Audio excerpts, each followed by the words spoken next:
Vuka Mzansi, vuka Africa. La kahle kahle ngibasic kuwena baba uGeneral Mkhwanazi.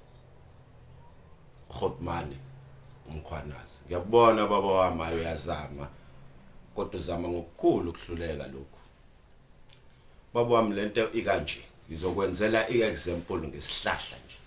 Isihlahla esimbi esibolile esikhipha imbewu embi, esikhiqiza imbewu embi.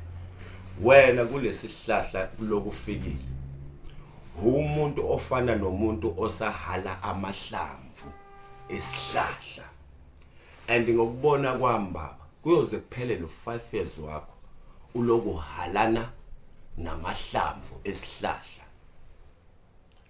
Ngalendlela obashaya ngayo obabulala ngayo ngibona nasebusuku uzothulele ubuyibona kanje ingane zabantu leze nezinqumayo.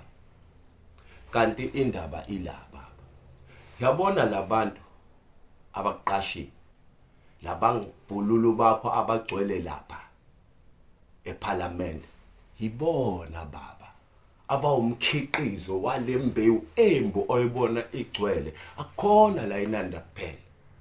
The whole South Africa isenkingeni yalembewu embi ekhiqizwa yilaba abantu abalapha phezulu.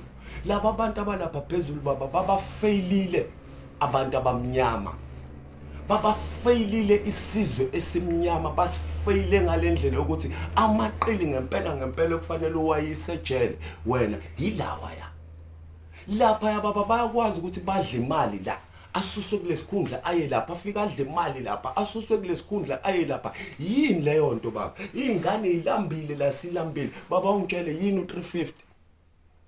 Ungawenzani u350? Awukuthathe lo 350 uyobabuza lapha eParliament uthi bona bebona u350 bangawenzani? Baba Mkhwanazi uthatha imoto uphume uye lokishini uyobona izingane zomuntu omnyama zihleli emakhoneni azisebenzi. Lelizwe alina structure, alina nqubekelo phambili, anyakazi kuthule kunalokho siloko sicindezeleka thina esiphansi ukuya west.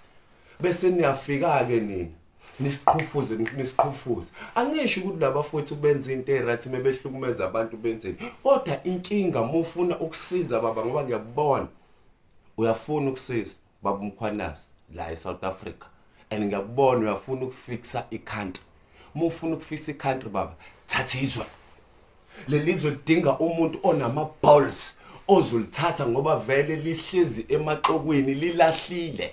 Ulithathe lelizwe muqeda uyovalela lamakruga agcwele lapha eParliament, uwavalele, uthathe izwe ulifixe, uthathe ingane yomuntu omnyama isebenze ifunde. Ubaba Zuma usenenzele kwalula wajoin iBRICS. Yini ungami indoda enjengawe baba ithathe izwe ihambe eBRICS iye kuChina iye koPutin kuhlanganwe kubhidwe iSouth Africa kabusha.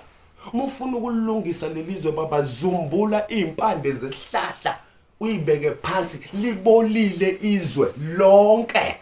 Liboliswa yilabo abantu abalapha phezulu okuyibona abadla imali abacindezela abantu abamnyama baze bayithole kule nkinga bakuyona manje. Baba Mkhwanazi ngiyabona baba wami khona into ozanayo, and lungalungisa lelizwe mungenza ngendlela eright. Viva Mkhwanazi, viva! Viva President Mkhwanazi, viva! Hayibuye Africa Mkhwanazi, hayibuye. Lithathe izwe Mkhwanazi, sokusupporta sikhona, singakufela. Cima lento, banginyanyisa.